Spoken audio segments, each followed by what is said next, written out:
Hello and welcome to today's video. Over the past 2 months I've been riding to work with a power meter on my commuter bike, so today I'm going to analyse the data. For a bit of context, I've trained with power on the watt bike for a number of years now, and last winter I decided I'd get a power meter for my road bike. So I bought a set of Garmin pedals, but I didn't put them on my bike until March, and I absolutely loved having all this data.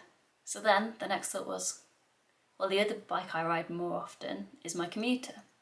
I didn't need a power meter for that. I wanted a power meter for that. And it's not as though that's the only thing I'll use them for. They're SPD pedals, so I could easily use them for gravel rides, mountain biking. I put them on my cyclocross bike once, but they don't clip out as easily as the ones I've got in terms of mounting and dismounting, kind of over hurdles and stuff. So I wouldn't race in them, and I also wouldn't want to ruin them in the mud. I decided I'll wait until the Garmin sale, and then if I still wanted a pair of SPD power pedals, I'd get them then. So I bought them. So when I'm comparing my data between commuting, Zwift and road rides, they're all three different power meters. Also, just to point out that I don't lock my bike in the street, it is securely parked away, because it's definitely not the kind of thing you want getting stolen. Now, I spend a lot of time commuting. On average, it makes up about 25% of my weekly miles. And when I got my new commuter bike, which is the Lapierre Crosshill 2, it was a gravel bike and it's heavier. And that, with the combination of then having to take my laptop in as well, resulted in an overall heavier ride. And I felt the pace drop a lot. So I thought the power data would be really useful. And actually the data has been really interesting, so let's dive in. So over the past 2 months I've done 24 road rides, but only 20 of them had power data because my road power meter died and I needed to wait to get new batteries for that. 9 Zwift rides, and then I split my commutes into morning commutes and afternoon commutes. So I've got data for 24 morning commutes and 26 afternoon commutes. And the reason for that is the days I've been coaching, I've gone from the office to the cycle circuit and then from the cycle circuit to home. So that's added the extra commutes. In the afternoon, my commute is a bit more uphill, a bit more on the bike path, which again, I'll be going slower for. And also, more often than not, the headwind is going home. If I'm in the office and then do an evening ride, the total commute distance and the evening ride distance are very similar. If you look at it on a day versus average power, you can see it's all a bit jumbled up, apart from Zwift. Zwift is just up there. But in terms of the other ones, it's a bit of a mixed bag, particularly as it's got dark in the evenings and my average power on road rides has kind of dipped to take account of that. The first day I did a morning commute, an evening commute and an evening ride, my average power in the morning was 164 watts. My average power in the afternoon was 140 watts.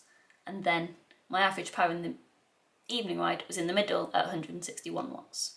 The second day I did all three types of rides, my morning ride was at 155 watts, my afternoon commute was at 147 watts, and my evening ride was at 136 watts, which had an average speed about 5 miles an hour faster than the afternoon commute. If I look at speed versus average power, you can see the difference between the commutes and the road rides that were done at the same speed. The commute is a lot higher power. But I think that's really interesting to show the training effect.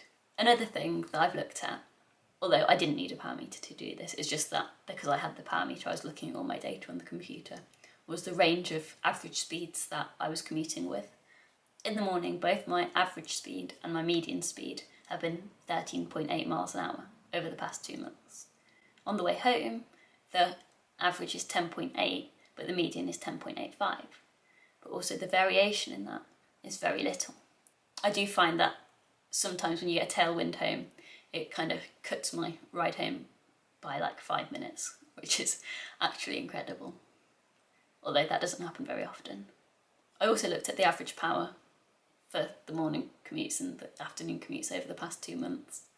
In the morning, it's been an average of 152.0, with a median of 152.5, and in the evening it's been 134.3 average and 133 median. The other piece of data I looked at was average cadence. Now, between road rides and commutes, there was very little difference. Interestingly, my average cadence is a lot higher on Zwift than in real life. And I think it's probably more the fixed wheel effect, that I just pedal continuously through Zwift. Another data set similar to that is maximum power. The maximum power data for my road rides, morning commutes and afternoon commutes are very similar. My maximum power on Zwift isn't necessarily higher, but the range is more. As in, there have been more times where I've just kept a steady average, even when I'm going for sprints on Zwift. My maximum power isn't that much greater than stopping or starting on the road.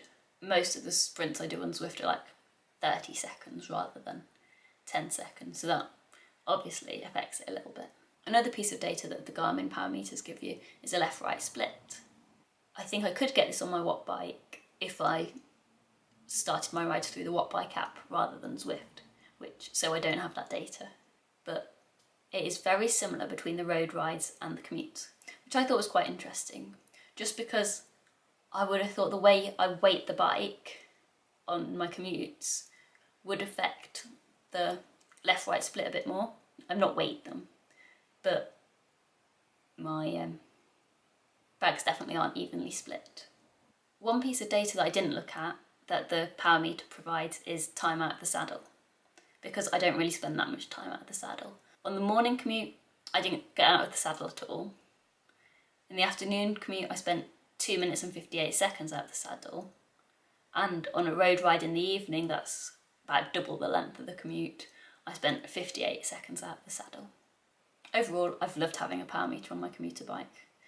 It's really helped me understand more about my cycling and how much effort I'm putting in my commutes, and understand that I can't just use commutes as rest days. I need some proper recovery days in there as well, where I either don't ride a bike or reduce the power output a lot. Anyway, thanks for watching. Bye!